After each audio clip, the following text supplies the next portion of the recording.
fairly gruesome and sad task.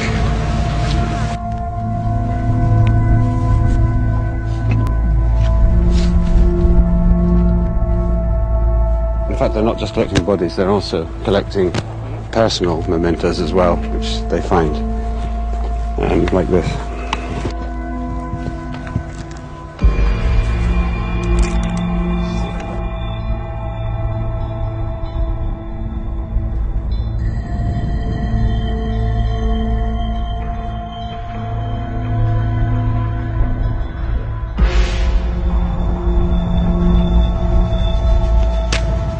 I'm afraid what we have here is more bodies waiting to be taken away.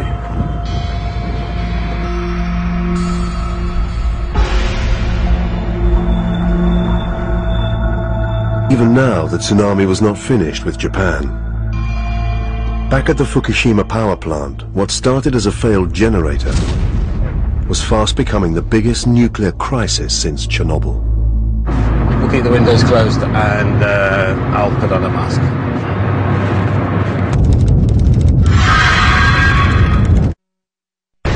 Scientists have already gathered more data from Japan's earthquake and tsunami than from any other disaster in history.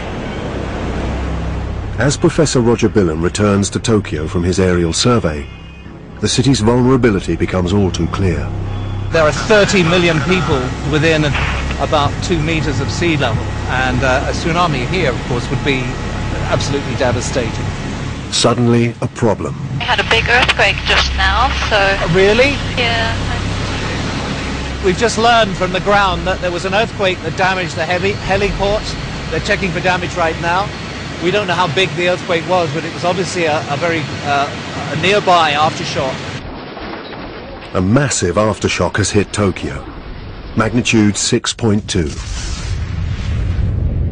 In the week that followed the main quake, there were over 500 aftershocks along the fault. This is the actual data from seismometers around Japan. The larger the circle, the bigger the aftershock. The shaking is now stopped, so I'll just continue landing. Finally, Billam's helicopter is given the all-clear to land. Even at the heliport in Tokyo, the damage is plain to see. I've noticed that the tarmac here, which should be beautifully dark everywhere, in fact stained white in places, and you can see that in fact sand has come out of this crack, and there's another one over there, another one over there. We're very close to the shoreline, and the lurching motion of the ground during the earthquake has caused the subsurface liquefied sands to come belching out on the top. Precisely the same phenomenon, liquefaction, that was filmed during the earthquake. And over here is an old mud volcano. Old, it's about 3 days old. You can see how the mud came pouring out of the top there. So look, we're 200 miles from the epicenter here, and here's a crack in the heliport landing area. It continues all the way along here. You can actually see down about 3 feet in places. Splits into two here. This goes over here. You can see an offset in the in this trim around the tarmac. As the Earth's crust shattered during the main quake, new stresses spread along the fault. Relieve the pressure in one place, and it builds up elsewhere, triggering aftershocks. What you're seeing here is how those aftershocks happened over a period of about a week after the main shock. And that orange region, delineated by those orange dots, essentially gives you a feeling for the area of the fault along the plate boundary that ruptured in this event. Every aftershock takes its toll on an already frightened population.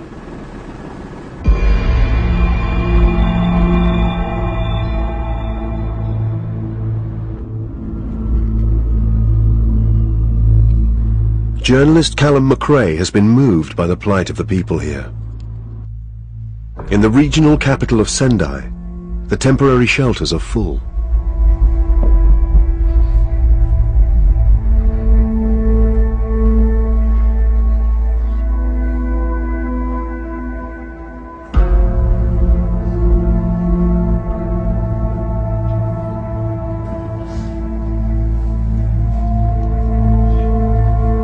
But in a darkened, ravaged city, it seems one person at least is trying to cling to normality. We're in Sendai, 300 or 400 meters from the shorefront, in a scene of apocalyptic chaos.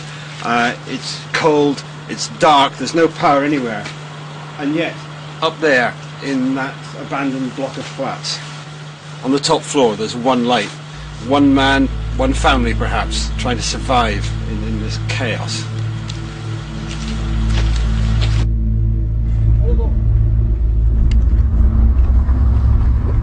The following day on the road back to Tokyo, the arterial road that connects the north and south is empty. A reminder of the damage this disaster has done, and is still doing.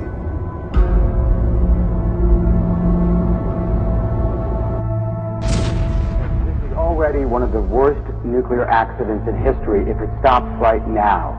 And we're dealing with multiple meltdown possibilities. 2 radioactive substances, cesium and iodine, were detected near the #1 reactor at the plant on Saturday. The Fukushima nuclear base is about 60 kilometers that way. That's about 38 miles or so, I think. You know, we've got the windows closed, we're driving fast. Who knows whether it's safe? The advice is very conflicting. The American government says that has put an exclusion zone of 80 kilometers, and of course we're well within that. On the other hand, the Japanese government say it's fine as long as you're more than 30 kilometers away. So, I mean, you can tell, nobody knows. But we'll keep the windows closed, and I'll put on a mask. Looks good, huh? The danger posed by the Fukushima nuclear plant remains unresolved. Meanwhile, scientists have started to analyze the startling number of aftershocks that are still rattling Japan. That main shock was followed by hundreds of magnitude 5s and dozens of magnitude 6 earthquakes and a handful of magnitude 7s. Once you had a pattern of an earthquake happening, followed by a bigger one, you never know whether it's going to happen again. Japan's earthquake warning systems did and will save lives. The Hawaii tsunami warning system also saved thousands. As the tsunami crossed the ocean, the warning center monitored it all the way. Here it is here. We couldn't let our guard down because, of course, the tsunami has continued on, and we have a continuing responsibility to the rest of the Pacific. Even though the tsunami lost most of its energy as it crossed the ocean, the scientists had been able to warn the world.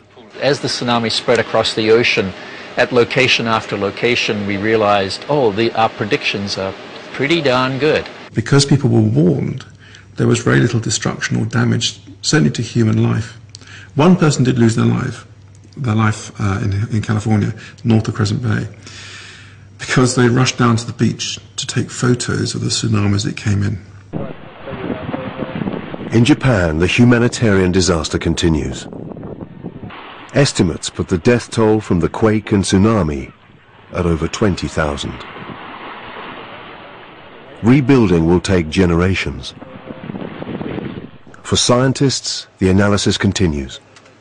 From all the data they have acquired, one threat is still very clear. Experts have warned of a large quake and tsunami off the coast near Tokyo for years. The fault lines under the ocean to the south of Tokyo are dangerously stressed. But this time, the earthquake happened in the north. What's been expected is a slip of the Philippine plate relative to the the Eurasian plate. And what has actually occurred is a slip of the Pacific plate relative to the Eurasian plate. Sometimes a great earthquake will cause the next patch of the plate boundary to slip. So all eyes are on what's happening, how this earthquake has stressed the neighbouring part of the plate boundary. You've got to understand this whole region is in a very high state of stress and it's ready to go.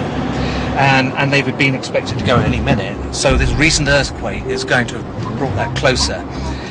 The question is how much closer. When an earthquake like this happens, It basically, all of the stress that it relieves in the Earth's crust essentially gets transferred somewhere else. It doesn't go away. It actually adds loading to other parts of the crust. The densest areas of population survived largely unscathed.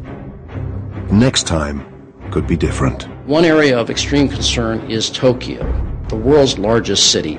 There could be a major event in Tokyo that would be extremely damaging to this very densely populated region. If you were going to choose somewhere to put one of the major industrial economies on the planet, that part of the Pacific Rim is not the place you would choose. It could be happening as we speak, or it might not happen for a decade. The critical thing is, has this particular earthquake shaken that region up so that it brings forward the timing of that earthquake? It's foolish to think that we can stop natural phenomena.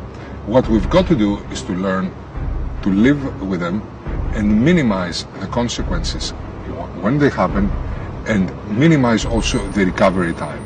It's very difficult for science to protect against earthquakes and tsunamis. What science can do is help town planners, engineers to make buildings stronger, to make designs of buildings and cities more resilient. We cannot stop these things happening. We can't prevent it, but we can prepare for it.